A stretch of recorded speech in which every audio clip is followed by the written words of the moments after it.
Welcome everyone to today's webinar on office influence with Eric Bloom. You are going to love the content you're going to experience here. This is going to be an awesome presentation. Please do feel free throughout to put questions in the chat box or in the question box. I will monitor both of them as we go, and we'll feed your questions to Eric, and then in addition, he'll take questions at the end as well. Yes, we are recording this. Yes, I'll send you a link to the recording on YouTube, and yes, Eric has another handout for you as well, so you will be receiving that. Eric, I'm turning it over to you. Okay, first, Kathy, I'd like to thank you and the Center for Coaching Certification for having me today. I really appreciate it. Not only am I here today, but I have actually on more than one occasion been a student, so thank you. So what I'd like to do is, today's topic, here we go, is leading through influence. And I'd like to begin it by asking everyone a question. Feel free to put your answers into the chat box, or if you prefer, just to think of it yourself. But what I'd like to ask is, what percentage of your workday do you spend influencing others? Now, what I mean by influence, it's everything after the initial ask. You ask a manager to produce some type of report on their employees that you need to get. You're working with someone in IT and you need some adjustment or a fix to your PC. Whatever it might be, depending on your specific job role. So, you have the initial ask, could be an email, and then there's the follow-up email that says, oh, just in case you didn't see my first email yesterday, Joe, or bumping into them in the hallway, reminding them. So basically, it's everything else after the initial ask. What percentage of your time do you spend? Let me see. Nick just put up 50%. Anyone else? Anyone else want to feel free? Oh, 70% was put in by April, 25 by Mark, 80 by Jennifer. So as you see, this is a significant amount of your time, of people's time spent. What I'm going to pick as an average is 50%. For two reasons. One of which is that typically what I'll find when I've asked this question, I've asked this hundreds of times, both in webinars and classes, actually also in keynote talks, is 50 is about the average, give or take. People who are in more, say, heads down type jobs, say, for example, processing accounts receivable checks, they tend to be more down in the 15%, things along that line. But people working with other people, it could be, HR business partners, project managers of any level, customer service people, etc.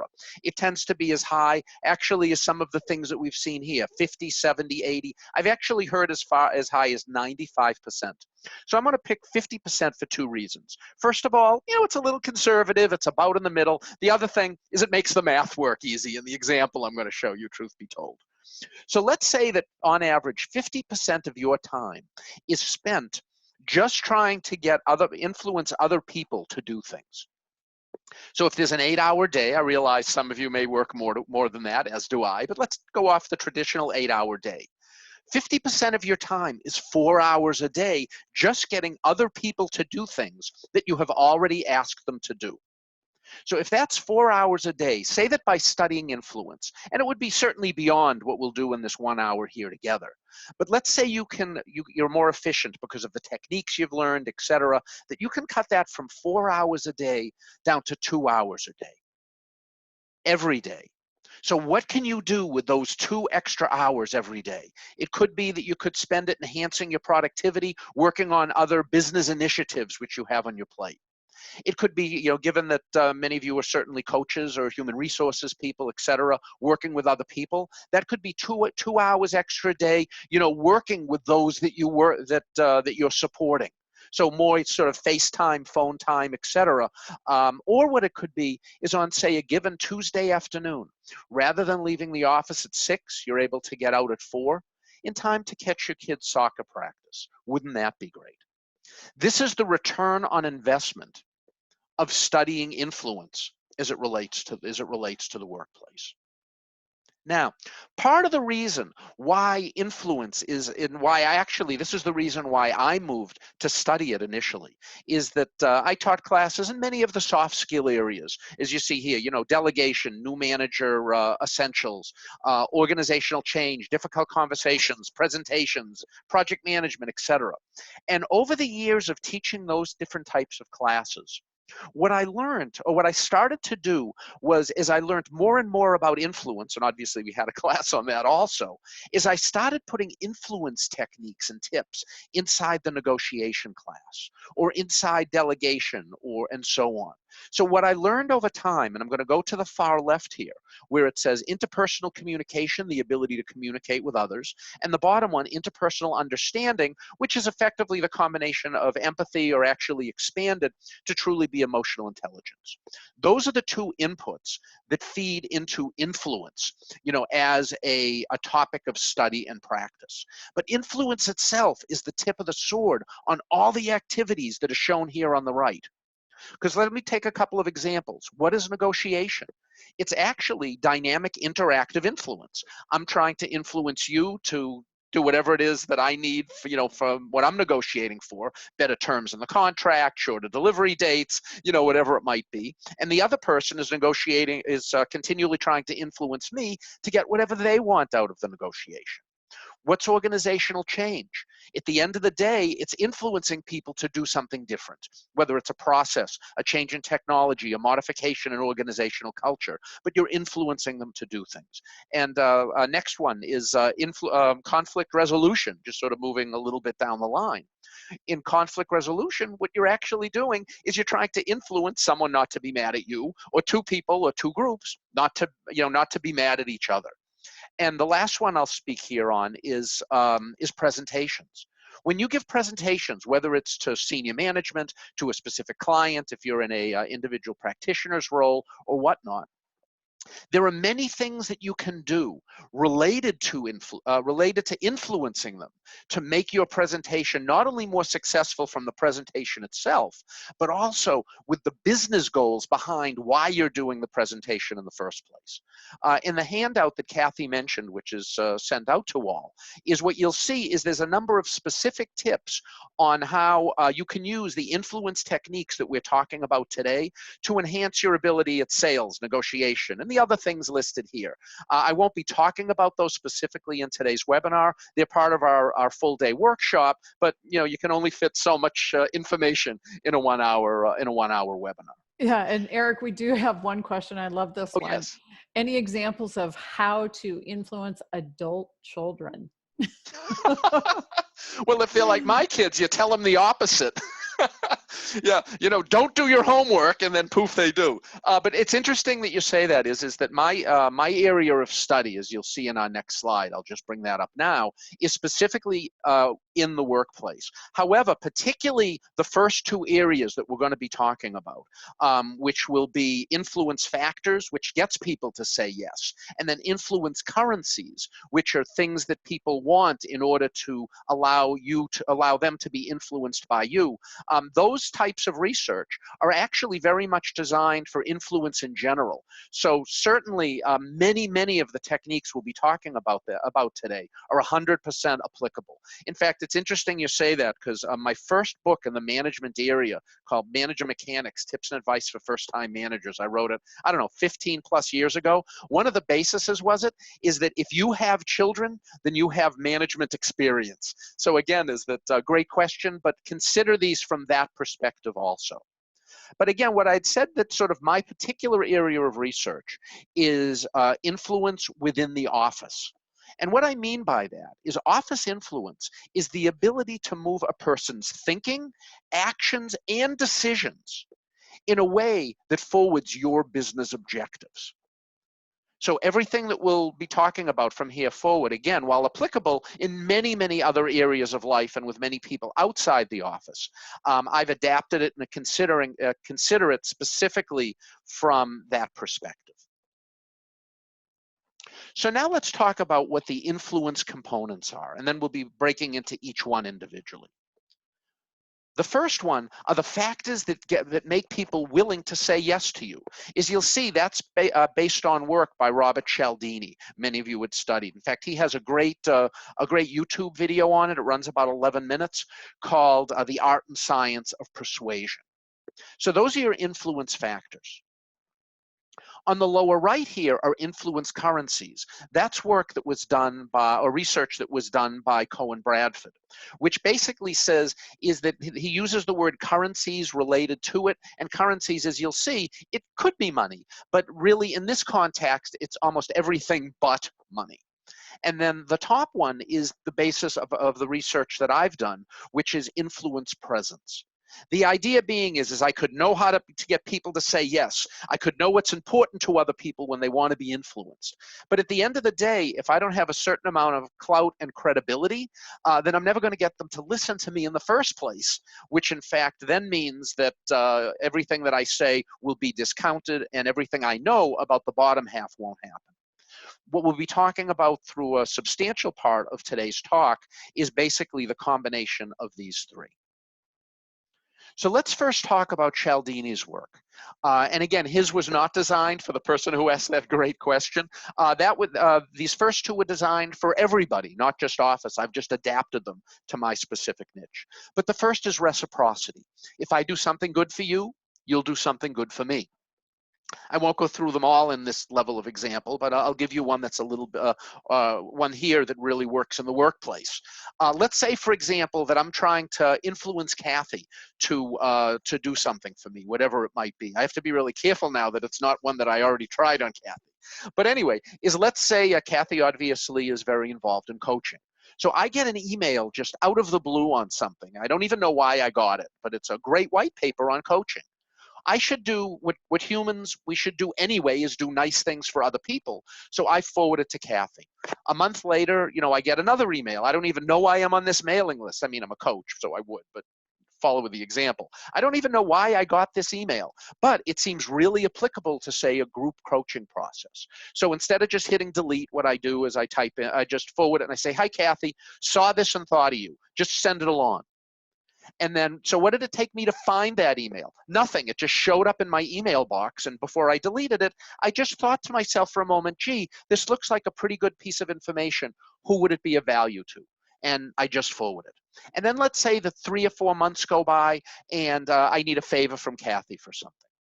So, from your perspective, do you think that, actually I should ask Kathy even, but if I just being nice, sent Kathy 2 or 3 pieces of email that I received, one of which was on the same list, one of which wasn't applicable, one of which was really good.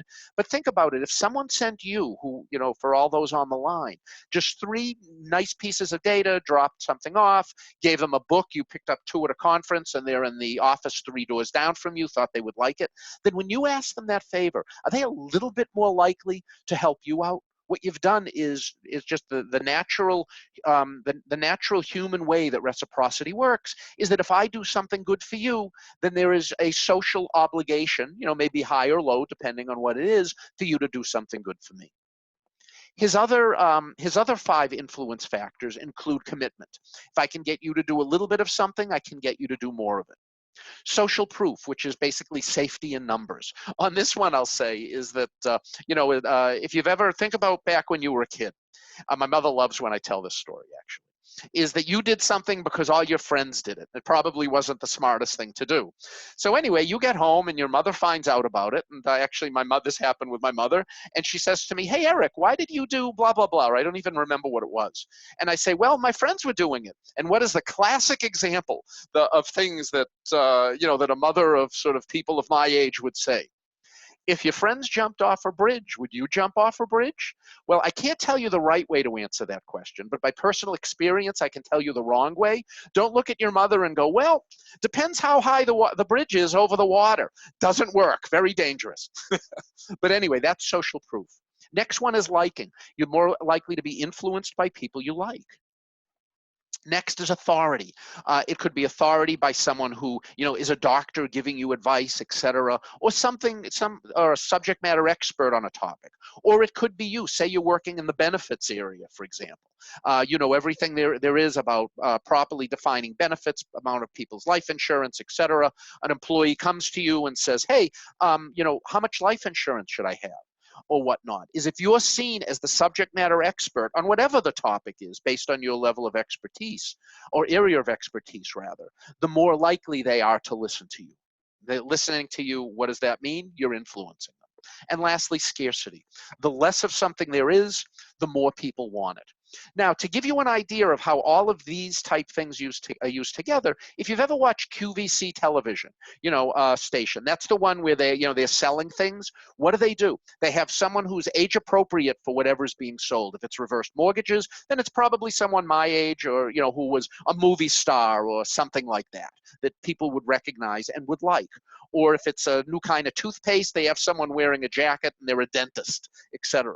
And then what do they have in the upper right-hand corner? 20 people called in, 40 people called in, 100 people called in. What's that? That's social proof. And another one, they say 50 left, 40 left, 30 left, 20 left. Yeah, like they don't have a whole warehouse of this stuff down the street. But what is that? That's scarcity.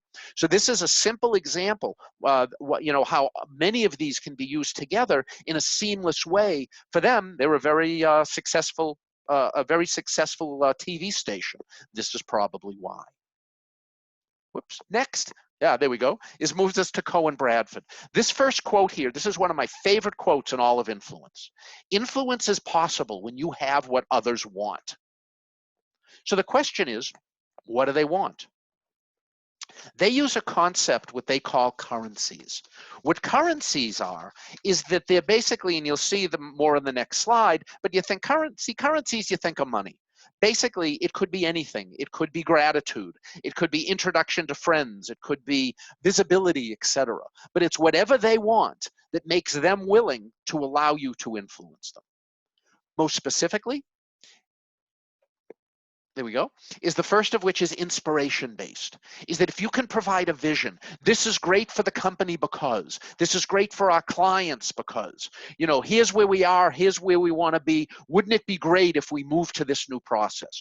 Lots of people, that if they hear a vision that they can that personally resonates with them, then they're much more likely to be influenced by the person doing it. You see it in politics, you see it in business, you see it a lot with entrepreneurs, where someone's coming out with a new product and you really believe that that company can do well because of the vision of this entrepreneur. Excellence, in fact, that ties to a book by Dan Pink on mastery. I'm sorry, called Drive, which ties to motivation. And if people can become better at things and achieve excellence. Or the third one, moral or ethical correctness. In other words, you want to do this because it's good for the company, it's good for our clients, it's good for the world, whatever it is, people like that.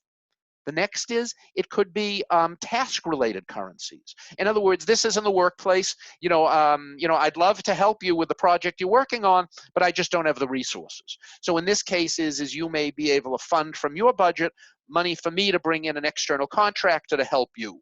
It could be information or whatever it could be. But this one is really it's the help me, help you one, as it's thought of within the workplace. The third one is position related. Maybe people just want to be recognized.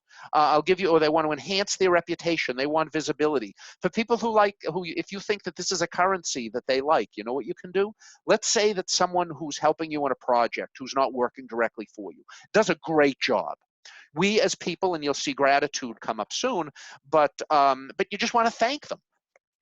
So what you do is you send them a quick email. Hi, Joe, thanks so much for helping on the project. We couldn't have done it without you. Great work, great help, great attitude. Thank you so much. And you copy their boss. Has that ever happened to you? Someone sends you a great email about how wonderful you are on a key project. You look up under the CC and your boss's name is there. What do you do, either physically or mentally? You go, yes. Now, if someone doesn't really care if their boss knows, are they going to be mad at you if you did this? Of course not. But for people who like that, that's a great currency. And what you're doing is you're setting yourself up to be able to influence them and get their support again in the future. The next one is relationship based. Sometimes people just want to be understood. They want to be, one of the cool kids, so to speak. They're looking for inclusion in whatever it is you're working on, etc.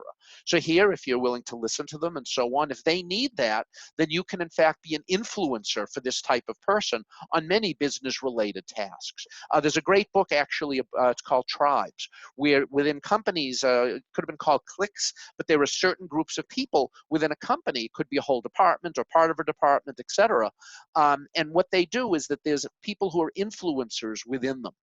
The influencer is the person who basically would be providing, understanding, support, etc., to the people who are following them internally.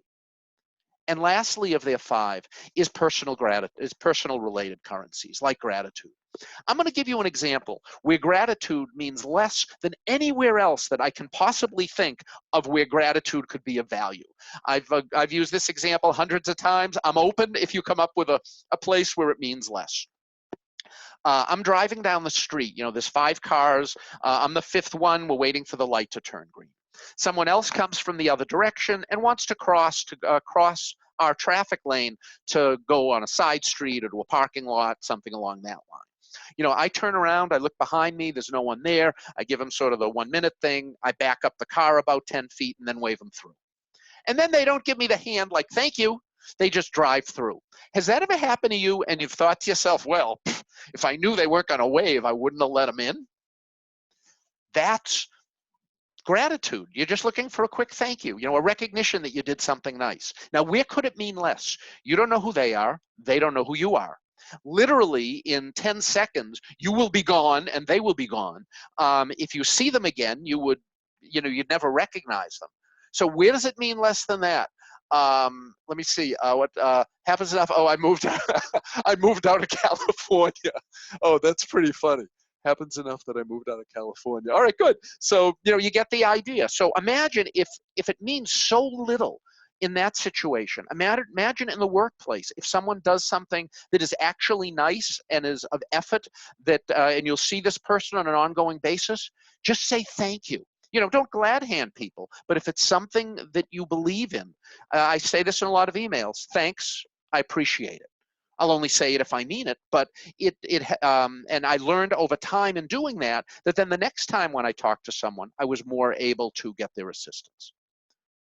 So anyway, those are the first 2 types. Those are the influence factors and the influence currencies. Again, this was work by, I see them as 2 of the giants, earlier giants within the influence area. But now, as mentioned before, this is based on my research that we're moving toward. What I did was this is based on information. I've been teaching this class for, I don't know, a dozen years, give or take, continually sort of added to the attribute list through teaching and research and training and people saying, hey, how about this one? And then ultimately what I did was a survey in cooperation with and research in cooperation with the University of Northern Colorado. And we identified 53 personal and business attributes will enhance or detract from your ability to influence others in the workplace. And I'd like to provide them to you at a high level. By the way, these are all listed in the document that Kathy mentioned will be mailed out to all. Also, we've built this into an assessment. One of the last slides in the deck here is a thank you for joining us today, is that I'm going to give everyone free access to be able to take our assessment based on these. And I'll talk more about that when we get to the slide. But anyway, the first set of these are your internal attributes. As you'll see, we divided them into 5 primary areas, the first of which is internal.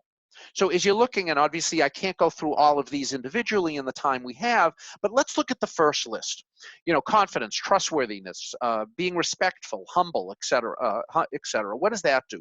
That builds respect in other people. If you know someone that you trust, that you feel they have confidence in themselves, they're humble yet open-minded, etc., this builds respect. Empathy, which ties obviously to emotional intelligence, loyalty, transparency, that builds trust. Now, on the survey we did, with the survey we did associated with the assessment, what we found is the number one thing that's important when people are being influenced by others across all demographics, including organizational level, all the other demographic stuff you would expect, was trustworthiness. With the one exception was government employees, whether they be at the municipal, state, or federal level. For them, it was transparency followed by trustworthiness, because that's one of the mainstays of working with their citizenship. Their citizenship, yes. So then, okay, so the second one builds trust. Now, the third one builds admiration.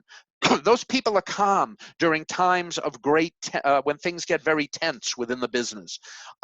There's humor. I don't mean telling jokes in the office, which in itself can be very career limiting. I just mean making things a little more lighthearted, bringing more energy to the room, etc. And courage. What I mean by courage is the willingness to make the right business decision for the right reason, even if it's an unpopular or difficult decision to make from a personal and professional perspective. There are two more that are under internal also. And the first of which is here, shown with vision, motivation, being proactive and opportunistic. And what that is that shows you as being an agent of change. And then lastly here, you're accountable, you have determination, you're flexible as things need, you have commitment to get the job done. What that does is it helps you get the job done. Now I'm going to back up for a moment here to the previous slide, and I'm going to ask you a question. Let's say that you're a member of the C-suite or just a senior organizational member deciding who on your team should take on this important project. Will it be someone that you respect, someone that you trust, someone you have admiration for and has the courage to do the right thing? Someone who's seen internally as an agent of change and has the ability to get the job done. Isn't that the kind of person that you would want to put on an important project of yours? So now let's move it where you're the receiver as opposed to the person making the decision. In addition to these being important for influencing other people, what it's also important for is positioning you to get to work on, as I like to say, the cool projects. The next area is external. These are things that you do that other people can see more readily. The first of which is you have delegated authority. In other words, is there a senior executive who's sponsoring the project you're doing? Who are your friends and allies? Now, that's not only inside the company, as shown in the second point here, but who do you know in academia, media, politics, industry, etc.? There's huge advantages to that depending on the role you're specifically in. If you're doing research on something, having tight academic ties to MIT or Harvard or Stanford or Carnegie Mellon or other institutions doing research in this area can bring you great personal influence inside the company. Here, which brings us to thought leadership, industry activism. Are you seen as a player in whatever your specific profession is? As an example, for those doing coaching, are you involved in ICF? If you've been the president of your local ICF chapter and someone says, hey, do you know how to coach? And you say, well, I'm past president of the local chapter of coaching, then that's going to give you some additional credibility. I know people who have actually gotten jobs based strictly on their industry activism. And lastly is follow through. Are you keeping your promises? Are you showing people that you care about them? In fact, Malcolm Gladwell has a great quote. It's one of my favorites. People don't care what you know until they know that you care. And leading by example, that's actually what one of my favorite quotes from Steve Jobs, where he says, leaders lead by example, whether they want to or not. What does that third one means? It means it's the parental equivalent, tied back to the earlier question, is you never want to be in a position as a parent of saying, hey, don't do what I do what I tell you. It's the same thing in the workplace. Next is your professional stature, your college degrees, certifications, job title, etc. Any awards you've done. I'll mention on accomplishments for a moment. Is that accomplishments even that you've done outside of the workplace, if they can transcend your company and your job itself, if they're big enough. I worked at a company once, and there was this guy there, just regular guy working in client service, came in, sat down, did his job, waved to him, get him a cup of coffee if you see him in the cafeteria. Just a regular guy in his 20s, as part of the team. He takes a 3-week vacation. Where does everyone see him 2 weeks later? Getting a silver medal in judo in the Olympics. When he came back to the office, I mean, judo had nothing to do with his job as a client service rep, but do you think it raised his professional stature in everyone's mind? In fact, one of the senior VPs from another part of the company who was at the Olympics went and asked this kid to autograph his hat that he got when he was, that said the Olympics on it.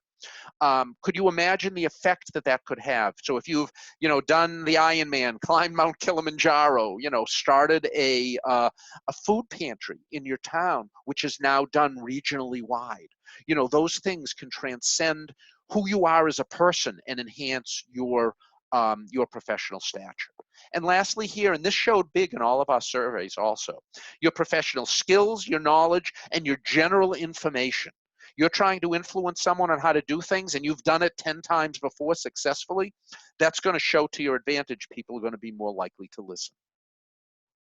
Next is your interpersonal skills. If you remember when I showed that first diagram with influence and it said negotiation and all that stuff on the right, what was the top left one? It was interpersonal skills. It's your ability to work with to communicate with other people. It's hard to influence them if you can't articulate to them what you want them to do. So the first is body language. I alluded to that later. I'm sorry, emotional intelligence. I alluded to that earlier. And body language. Body language can be used in 2 ways. It can be used what I like to call proactively. So in other words, if when I was giving this webinar to you, you can see me on camera. If I sat there like this, as my mother would say, like a lump on a log, and I said, all right, we're going to talk about influencing people today. Okay, first slide is X. You're probably going to think that, like, oh my God, who is this guy? And you'll be looking to be doing something else. So there's offensive, offensive or proactive body language. Use body language yourself when you go into meetings, when you're talking to clients, when you're, interviewing prospective people to come to work for you. They're going to be viewing how you're standing, how you're looking.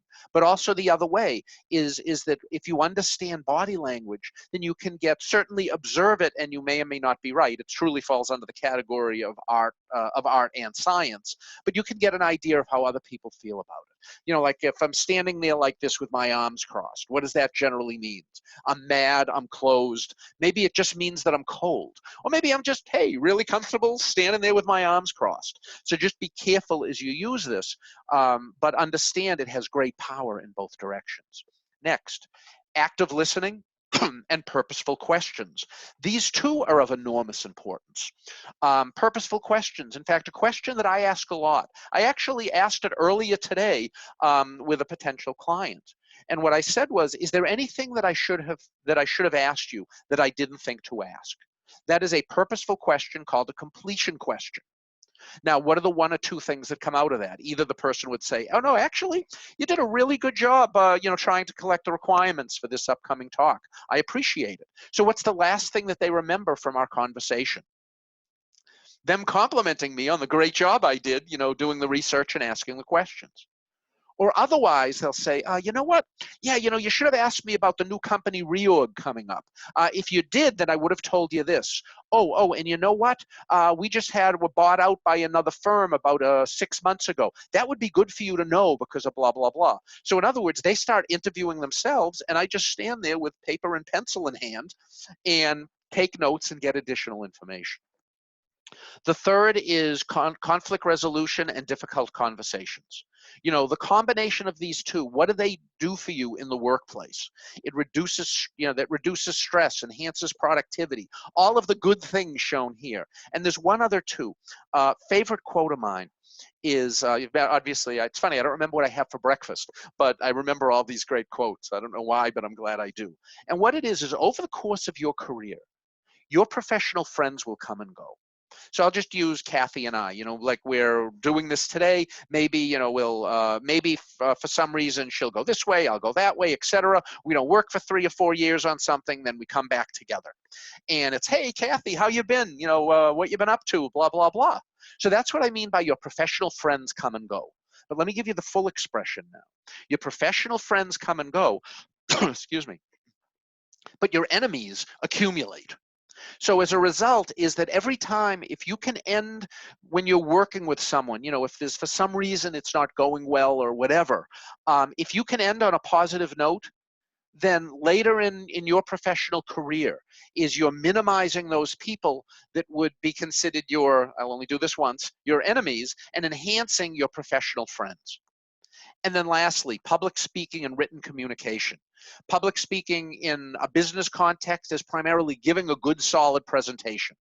I'll tell you, when I was in the C-suite and I would sit and watch people make presentations related to, they wanted funding for a project, whatever it was, is that certainly I'm there to pay attention to what their project is, should it be funded, how does it fit in with the priorities of other things in the company, blah, blah, blah. But what I also subliminally did, and I think most executives do this, is they're also basically sizing up and observing the person. Like, gee, could this person take on greater responsibility at a future time? How well are they communicating their thoughts? How well are their thoughts portrayed within, say, the PowerPoint presentation they've put together? So as a result of that, in very sort of interesting ways, public speaking can greatly enhance your career, as well as obviously influencing people to get whatever you want at that time. And then the one below it, written communication. Written communication becomes the lasting document or the lasting artifact of your professional career, your abilities, your strengths, your weaknesses, things along that line.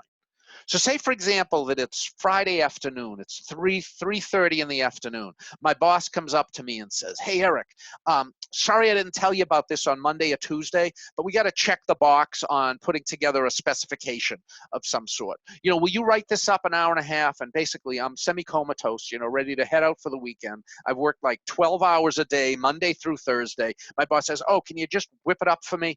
And I go, all right, I do it. And it's probably the worst thing, say, I've ever written my whole life. All right. Unless I put a disclaimer in there that says, caution, anyone who reads this, it's the worst thing I've ever written.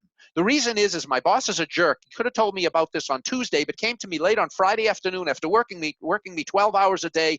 So be very careful of anything that you see in here because it's really of pretty low quality. Now, putting that in itself could be career limiting.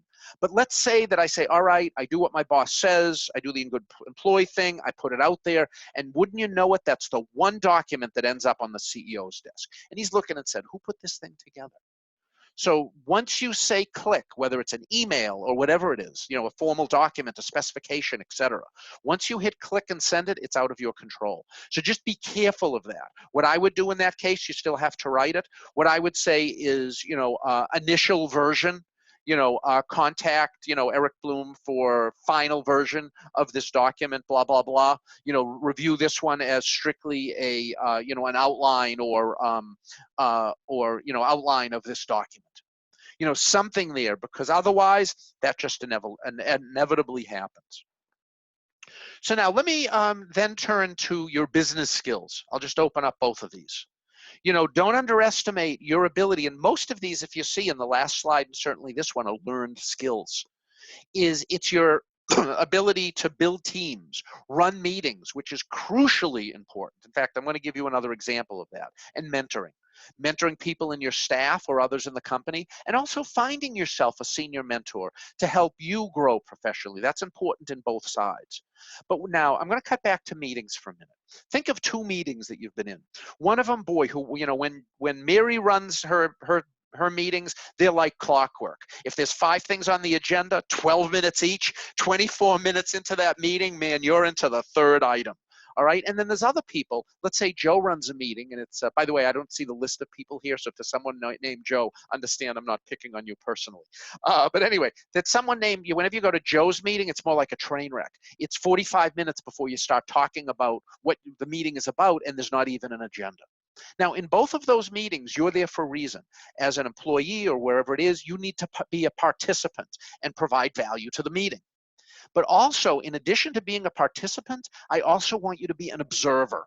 In other words, why did Mary's meetings run so well and Joe's not run well? You see someone giving a presentation in the front of a room. See what techniques they're using, and think, and both, whether it's those, whether it's someone's negotiating with you, and you walk away saying, "Wow, that didn't go very well." Well, it went great for the other person. What did they do during that negotiation that let them say win? In that regard. And by observing these items and all these other interpersonal communications, what you can do is, if you can understand them, then you can use them to enhance your own personal craft.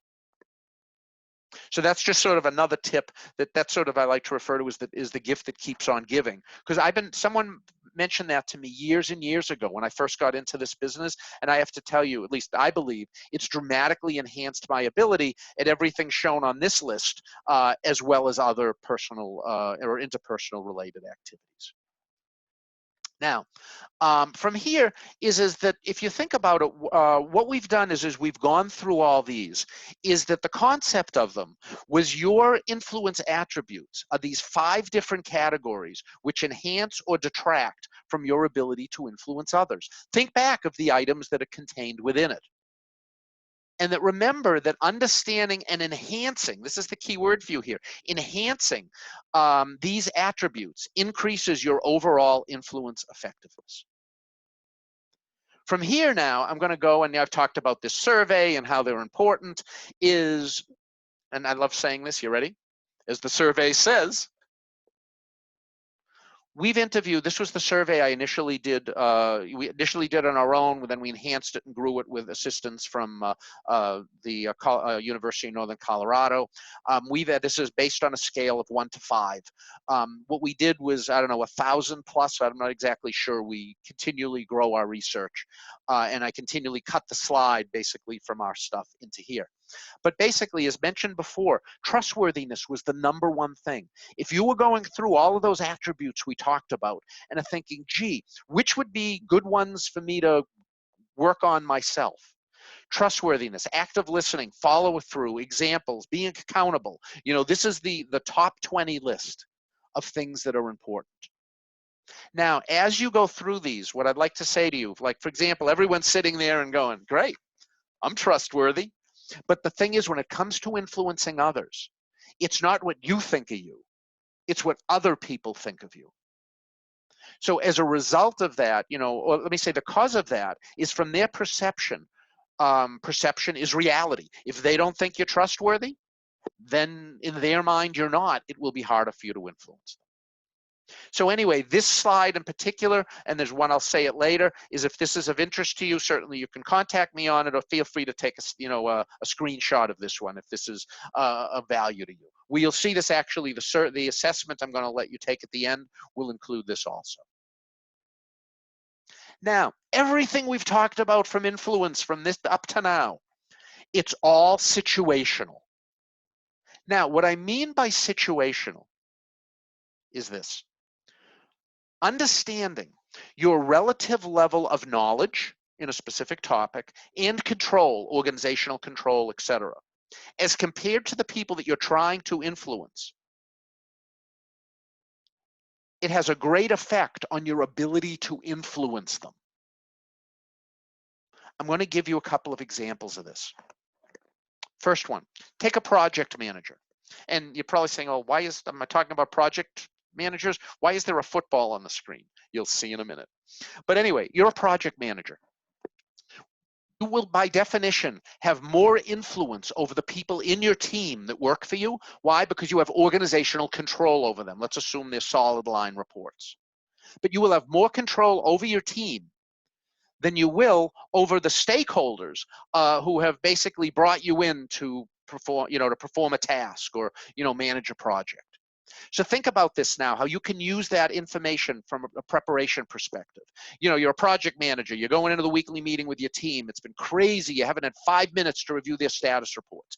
Can you walk in and say, hey everybody, forgive me, it's been a really crazy week. Can we just go around the room for a minute and just give me like the 30-second overview of how your part of the project's going as a project manager? Can you do that once in a while? Sure.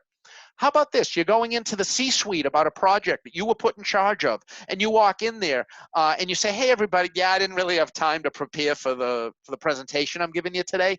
What have you guys heard about it? Is it going pretty well? You know, I was on vacation Monday to Wednesday and then all day Thursday. I just didn't have a chance to prepare for this. What do you think? You think that could be a little career limiting? I'm betting it could. Next is, actually, I'm going to sneeze. If you can hang on with me for 1 sec. Sorry about that. But now let's take a second example of this. There's a brain surgeon who knows absolutely nothing about football, okay? Now, when that brain surgeon is talking to his or her patient, you know, about, God forbid, the person needs brain surgery, the brain surgeon is talking to the patient, do you think that patient is sitting on every word that's being said and as a result, that surgeon has an enormous amount of influence over that patient? I'd bet to say yes.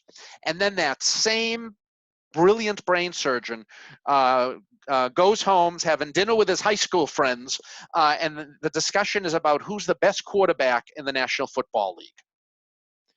Do you think that same brilliant surgeon has any influence at all over this discussion?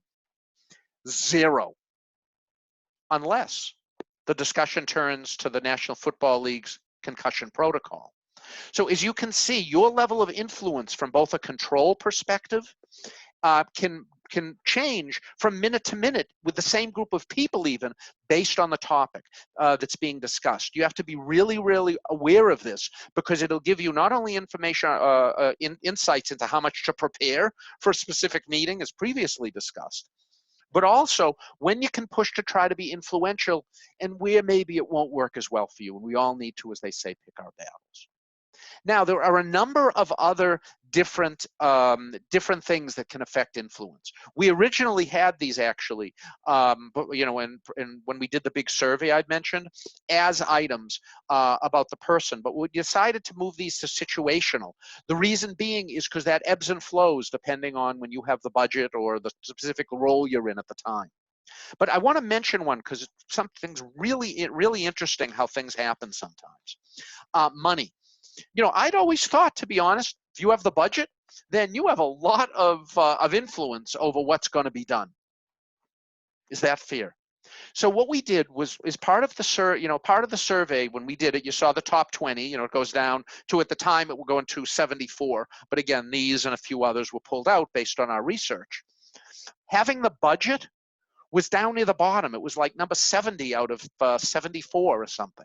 And I couldn't understand that. And what I did was, so I took that numeric research and called a number of people who took the survey. And I said, hey, why did you put having the budget or the money so far down at the bottom?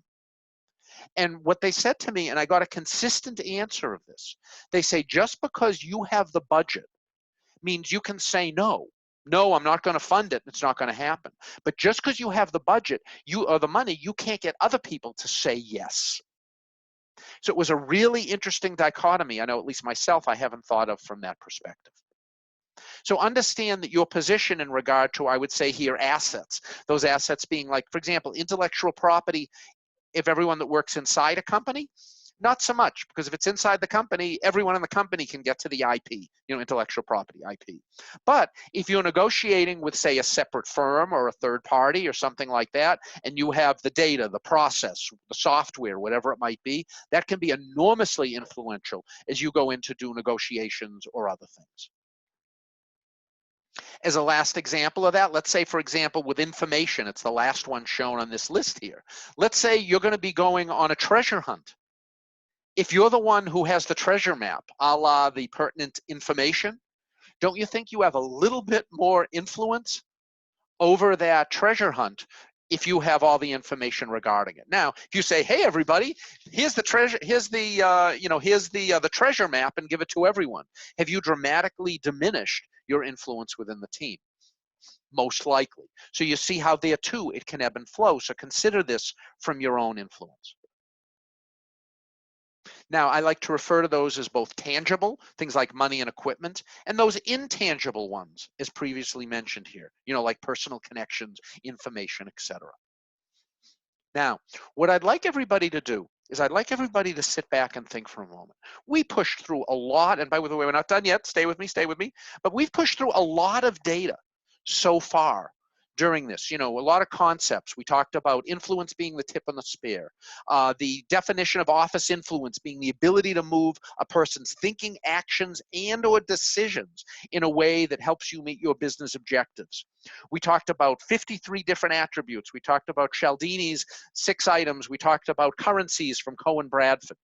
What is the one thing that you promise yourself that you're going to bring back to the office and you're going to try, as soon as time allows? And it could be well with your kids, for that question that came in earlier, or with anyone. What is that one thing that you're going to do? Now, what I'd like to ask everyone to do is to use that one thing within 72 hours of right now. The reason being is if you don't, then time will go by and you will say, well, it was a really good webinar and this, but you won't get the business value out of it if you don't start using things. Now, what I'd like to say before moving to my next slide is I'd like to say, how many of you, as we were going through this, thought to yourself, wow, this stuff sounds really mechanical. People are going to know if I want to use reciprocity on them, or if I'm saying thank you, I appreciate it. People are going to feel like they're being, and I'm going to use the dirty influence word, manipulated. Not the case. I'm going to give you an example, is that here in this previous slide, where I asked you to think about the one thing that was most important to you, that you learned today, that you promise yourself you're going to do. And then here, hopefully you said, yeah, I'll use that within 72 hours. I've actually used an influence technique on you that we talked about half an hour ago. What it is it's consistency with one of the 6 in Cialdini's list. The mere fact that I got you to mentally say to yourself, yeah, I like this idea of X, whatever X is. Maybe even you wrote it down. And then you said to yourself, yeah, I'm going to do this within 72 hours. Statistically shown is that the mere fact that you did this, you're more likely to actually do it when the webinar ends. So here I was actually able to seamlessly, quietly, but effectively, and hopefully influence you to do something that you statistically otherwise might not have been willing is too strong of a word, but just done.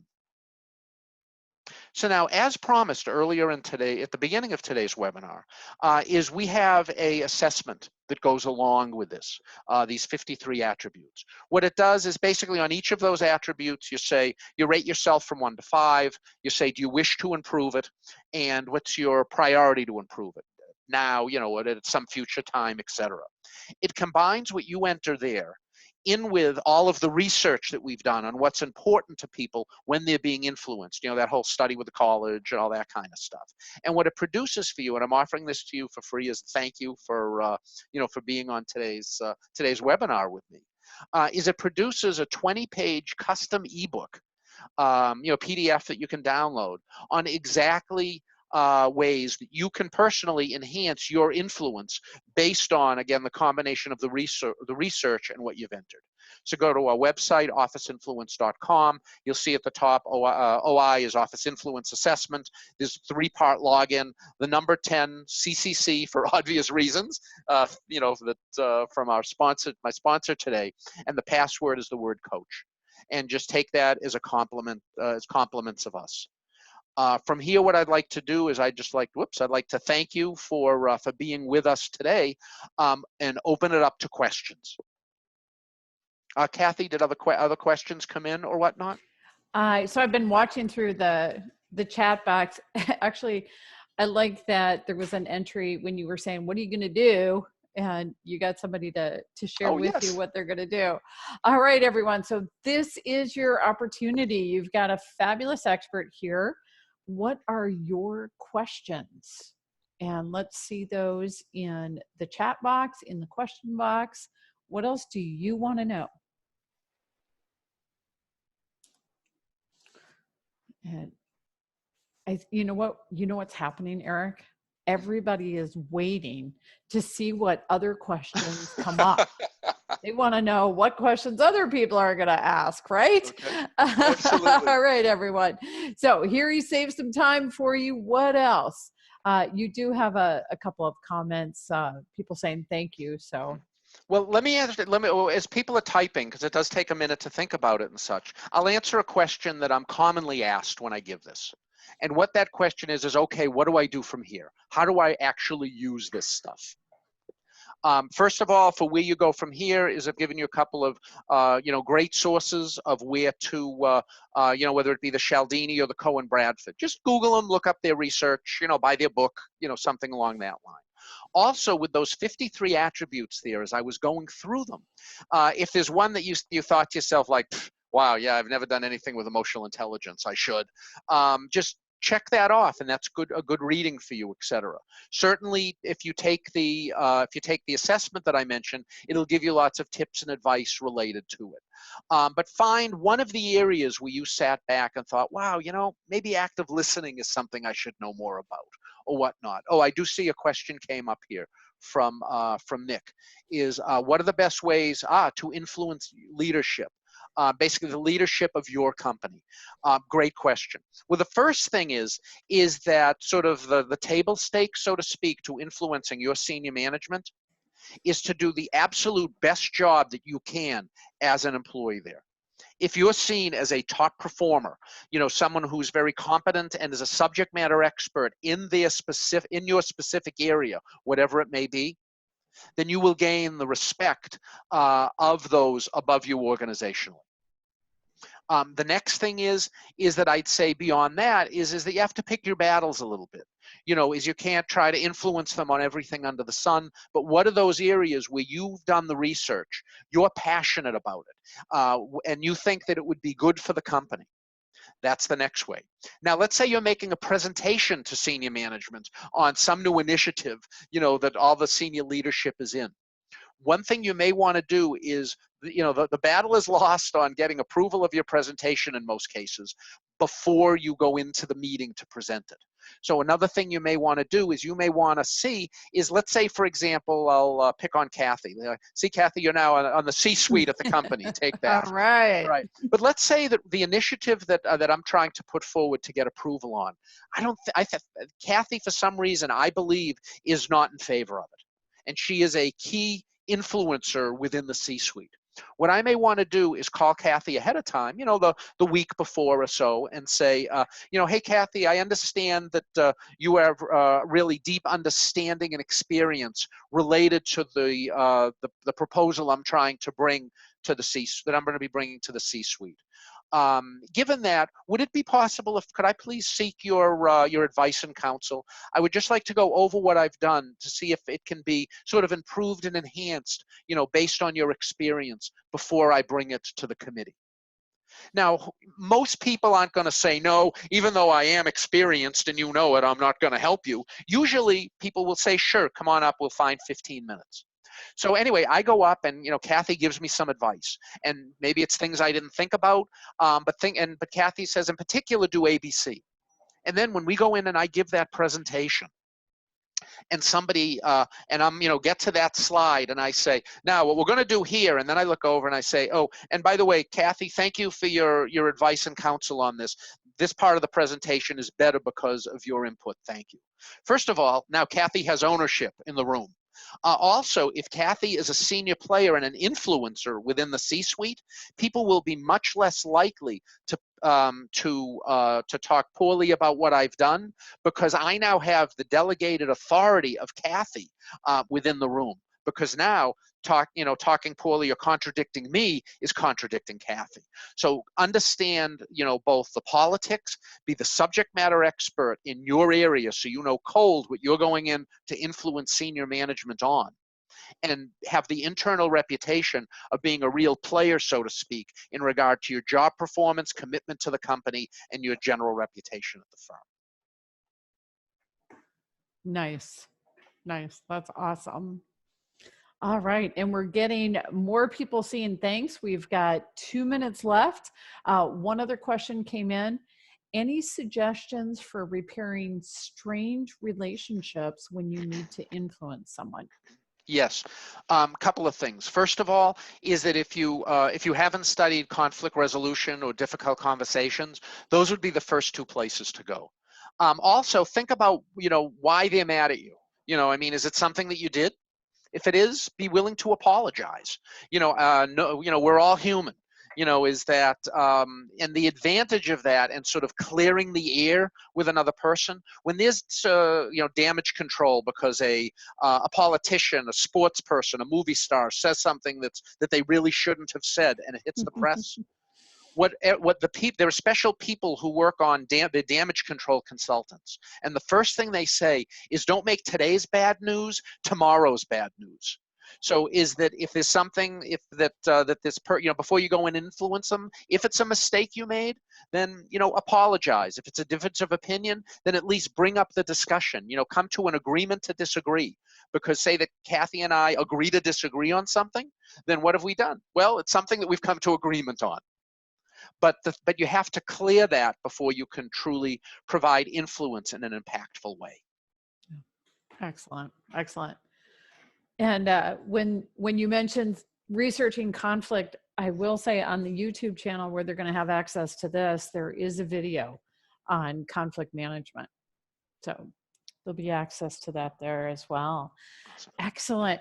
Eric, fabulous presentation. Of course, I totally expected that from you. Thank you, I definitely appreciate you being here.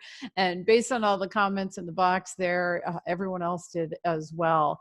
This was great information. We will get out the handout. You've all got access to where you can go for the link to the assessment with that. And feel free if you have additional questions. I'm going to CC Eric in the email coming out to you, and I am confident he'll be happy to hear from you and be helpful in responding.